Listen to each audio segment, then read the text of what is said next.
Alors, s'il y a des fois des présentations, on est, comment dirais-je, commis d'office, on fait le boulot. J'avoue que j'ai pris beaucoup de plaisir à préparer cette présentation. Mes missions m'amènent souvent dans les pays étrangers. Et donc, je vais vous rapporter une présentation qui va se faire en deux temps. Je vais quand même resituer le Chardonnay et le Sauvignon à l'échelle internationale et à l'échelle nationale, brièvement. Ce n'est pas le cœur de ma présentation. Puis après, je ferai une présentation soit par cépage, soit par pays. J'ai décidé de la décliner par pays. J'espère que ça ne fera pas trop catalogue. Voilà, donc c'est mon expérience, c'est aussi le fruit de nos relations à l'international, des experts, des consultants, des industriels et des chercheurs. Donc, on y va. Alors, pour resituer, alors c'est pas le top 14, David, c'est le top 10. Dans le top 10 mondial, de tous cépages confondus... C'est presque aussi serré que le top 14. Hein. Ah, c'est serré, oui. Donc, premier, la sultanine, qui est surtout utilisée pour des raisins secs ou des raisins de table. Puis vous voyez apparaître, et j'ai mis en vert les cépages blancs, l'Ayrin, cépage espagnol, et le Chardonnay en 6e position avec environ 200 000 hectares. En 9e et 10e position, respectivement, l'Uni blanc et le Sauvignon. Si on passe en pro des deux, on retrouve en termes de cépage blanc un cépage géorgien, l'Orkadzitelli, avec 60 000 hectares, mais quasiment exclusivement cultivé en Géorgie. Et le Riesling, qui s'est internationalisé, largement planté en Allemagne et en France, comme vous savez. Et en 19e et 20e position, deux cépages du sud de l'Italie. Ne me demandez pas de vous en parler, je ne les connais pas bien, le Catarato et le Cayetana. Voilà. Et puis, comme il y a un livre qui vient d'être qui vient d'être sorti récemment, j'ai profité pour piquer une diapo. Comme j'ai contribué, je me suis payé ce luxe. Vous voyez, par pays, ce que représentent les cépages blancs. Et vous voyez que l'Espagne, il y a 480 000 hectares de cépages blancs. En deuxième position, l'Italie, 385 000 hectares. Puis la France, la Roumanie, et suivent les autres pays viticoles. Alors, juste un rapide focus sur les surfaces en chardonnay en France. Vous voyez que depuis une quarantaine d'années, elles augmentent pour atteindre aujourd'hui un peu plus de 45 000 hectares.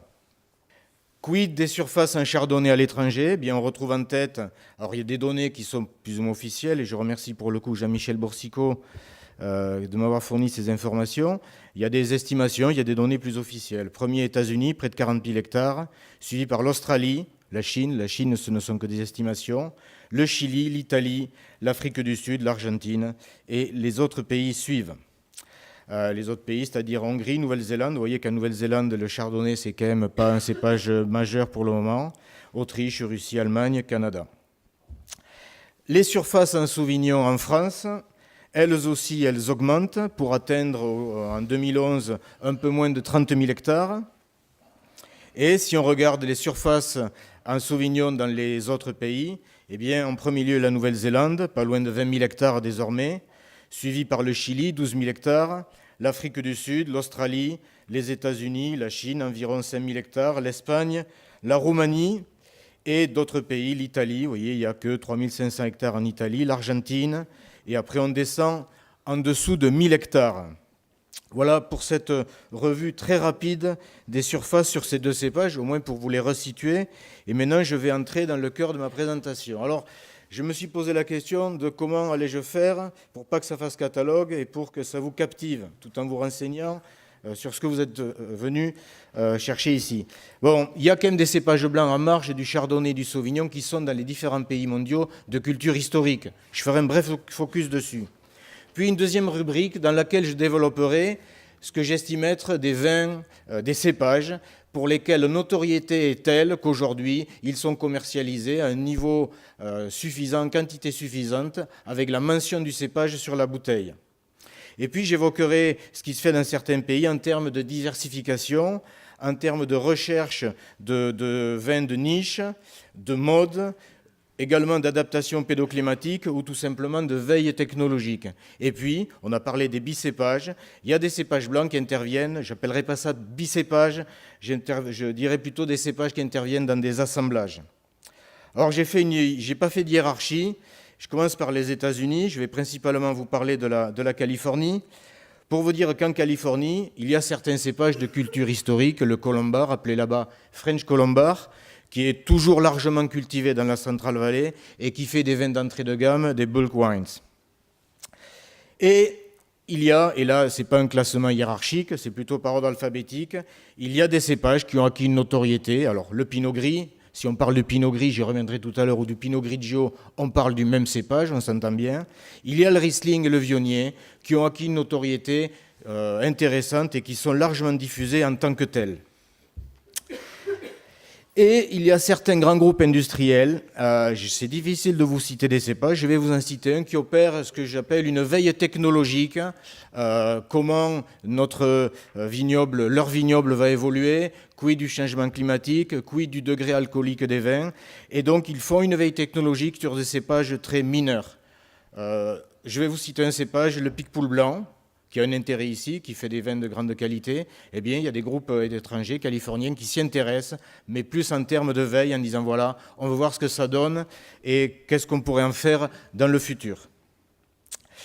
Et puis, donc, sur le registre cépage d'assemblage, donc on a des licenciés qui vendent des plants de vignes aux États-Unis, on s'aperçoit que ces dernières années, il y a un regain d'intérêt pour les muscats, le muscat petit grain, mais également pour les autres muscats. Et puis, il y a un chardonnay qui a une saveur, un arôme muscaté. Et bien, ce chardonnay est demandé. Et là, on parle plutôt de vins, de cépages qui interviennent dans des assemblages. Je passe au Chili. Au Chili, il y a des cépages historiques, notamment le muscat d'Alexandrie et le Torrontés Riojano, pour produire le pisco, breuvage dont je recommande la consommation. Et au final, au jour d'aujourd'hui, en marge du chardonnay et du sauvignon, il n'y a guère que le pinot gris qui émerge. Les autres sont vraiment, au jour d'aujourd'hui, très minoritaires. En termes de veille technologique, de niche, il y a un intérêt pour l'Albarino, mais pas de là à justifier des ventes à un niveau industriel.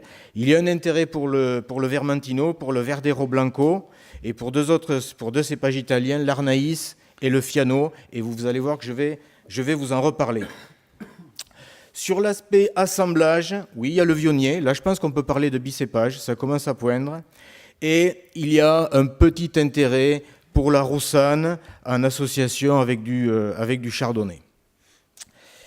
Bon, on va faire le tour du monde. On passe de l'autre côté de la cordillère. Et je vais vous parler de l'Argentine. L'Argentine a un ancrage rouge extrêmement fort. Vous voyez, Vestite et Malbec, habille-toi de Malbec. Malbec, Bagbec. À terme d'information, l'année dernière, 75% des plantations en Argentine, c'était du Malbec. Donc dans la famille, je mets tous les œufs dans le même panier. L'Argentine. Soit, culture historique d'un cépage blanc, il y en a un, d'intérêt certain, le Torrontés Riojano ou Torontel, qui produit beaucoup, qui a fort rendement, qui a une saveur légèrement muscatée et qui peut, même éventuellement pour notre vignoble, à l'avenir être intéressant. Sur le volet diversification, niche, 3 cépages, et donc vous notez bien, je ne vous parle pas de Pinot Gris, je ne vous parle pas de Riesling, et là je ne vous parle que de Roussanne, de Sauvignon Gris qui commence à poindre, et de Viognier. Et il n'y a pas de notion de cépage d'assemblage. Donc on continue le tour du monde, j'ai zappé l'Afrique du Sud, j'y reviendrai après. On passe en Australie. En Australie, il y a une culture historique avec des surfaces relativement importantes, en sémillon et en chenin. Et ces cépages-là continuent d'être cultivés et de produire du vin. Je vois 2 cépages qui émergent, qui ont une notoriété suffisante, diffusés en tant que tels, le Viognier et le Pinot Gris. Et là, il y a des travaux qui sont menés, qui sont intéressants en Australie. Je fais une petite parenthèse sur l'Albarino, pour lequel la viticulture australienne trouve un intérêt réel, mais en fait, il s'avère que c'est du Savagnin, un cépage du Jura. Bon, ça n'enlève rien à la qualité des vins, mais il y a 160 hectares en Australie, prétendument plantés avec de l'Albarino, qui s'avère être du Savagnin. Bon, ça, c'est les aléas de la distribution du matériel végétal. Mais il y a des travaux intéressants qui sont menés en Californie. Je sais qu'aujourd'hui, il y a un auditeur australien. À l'ouest, à l'est de la Barossa, de la South Australia, il y a le Riverland, qui est une zone assez aride, où il y a un groupe qui s'appelle l'Australian Alternative Varieties Group, qui s'est développé et qui vraiment recherche des variétés de niche avec non seulement cet objectif de niche, mais aussi cet objectif d'adaptation pédoclimatique. Et là, je dirais qu'il brasse large, c'est un large brainstorming. Et il y a le Fiano, il y a le Godello, il y a le Grillo, cépage italien, le Verdeo de la péninsule ibérique, le Vermentino, notre cépage Vermentino ou Rolle en Provence, franco-italien, commence à avoir un intérêt réel en Australie. Et les travaux que mène ce groupe, je vous cite fatalement les blancs, mais ils mènent des travaux sur les rouges, et c'est extrêmement intéressant. Il y a un groupe très, très motivé et très dynamique. Je passe à l'Afrique du Sud. En Afrique du Sud, il y a également 3 cépages de culture historique, le chenin, le colombard et le sémillon, qui continuent d'être largement plantés. En termes de notoriété suffisante pour revendiquer la mention du cépage, au jour d'aujourd'hui, guère que le vionnier. En termes de prospective, d'adaptation ou de niche, l'albarino, également comme en Australie, la rossane, le vermentino, sur des aspects aussi tolérance à la contrainte hydrique, mais aussi par rapport à des perspectives de réchauffement climatique, on nous demande du grenache blanc et du macabeu, réchauffement climatique et fort rendement. La Nouvelle-Zélande, bon, Philippe en a parlé, Sauvignon, Sauvignon, Sauvignon, plus de 50% des surfaces du vignoble néo-zélandais, mais depuis 3 ans, une stabilisation des surfaces. Alors, j'y reviendrai après, rapidement. Le pinot gris, oui, le pinot gris a acquis une notoriété, et Philippe en a parlé. Et puis, sur un registre également prospectif, je vais citer l'albarino, le vionnier, le riesling, mais également l'arnaïs, le fiano et un cépage d'Autriche, le Grüner Veltliner, qui a un intérêt, mais on n'est encore là qu'à la marge.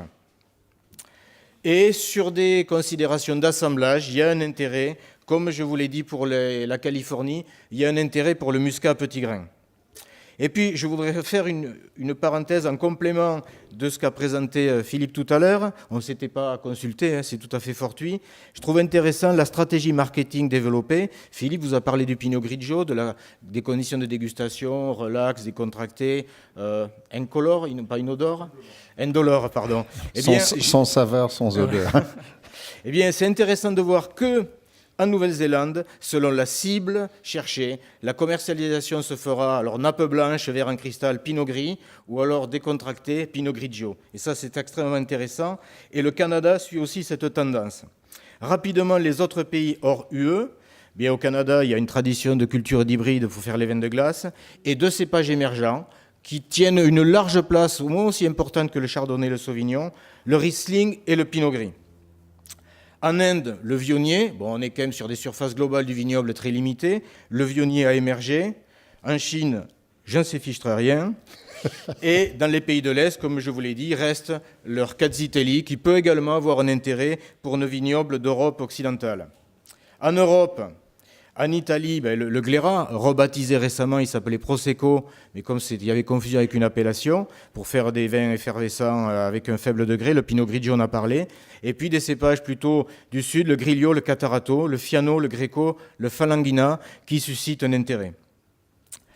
En Espagne, l'Albarino, comme on en a parlé, mais également avec des objectifs différents. Verdero Blanco, c'est plus pour les aspects assez proches du Sauvignon en termes de typicité aromatique.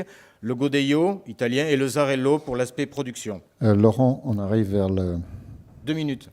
Suisse, on est sur un vignoble restreint. Arvin, Humagne, Païen, cépage plus tardif que le Chasselas. Et en Grèce, 2 cépages, à mon sens prometteurs, l'Assyrtiko et le Mosco Filero. En conclusion, donc il y a des pays avec une culture historique de certains cépages, le chenin en Afrique du Sud, le Riesling en Allemagne, le colombard en Californie, le torontés, le Zarello, le Prosecco, je vous en ai parlé. Ces cépages ont une tendance à la stabilité, entrée de gamme, volume, type de produit. Et pour les cépages pour lesquels la mention du cépage, la mention sur la bouteille est établie, bien Pinot Gris, Riesling en augmentation, Vionnier assez stable, mais qui reste, comme je vous l'ai dit, à une échelle de surface estimable, mais qui reste très inférieure au Chardonnay et au Sauvignon. En termes de diversification, l'Albarino, le Verdero, et en termes d'adaptation pédoclimatique, ou je dirais de veille technologique, comme je vous ai dit, Vermentino, Fiano, Grillo, Assyrtiko, Mosco Filero, l'Arnaïs et le Grüne Veltliner en Nouvelle-Zélande. Pour ce qui est des assemblages, Muscat petit grain, Marsanne, Roussanne. Et enfin, pour finir, ce que je voudrais mentionner, c'est quand même, ça c'est intéressant, ce produit dans certains pays, notamment au Chili et en Nouvelle-Zélande, une recherche d'équilibre en termes d'offres entre le Chardonnay et le Sauvignon. Il y a eu tellement de plantations de Sauvignon en Nouvelle-Zélande notamment, que les plantations en Chardonnay augmentent pour avoir essayer d'obtenir un équilibre. Et je voudrais remercier mes collègues qui m'ont aidé à faire cette présentation. 14 minutes 46 secondes. Je vous remercie à tous.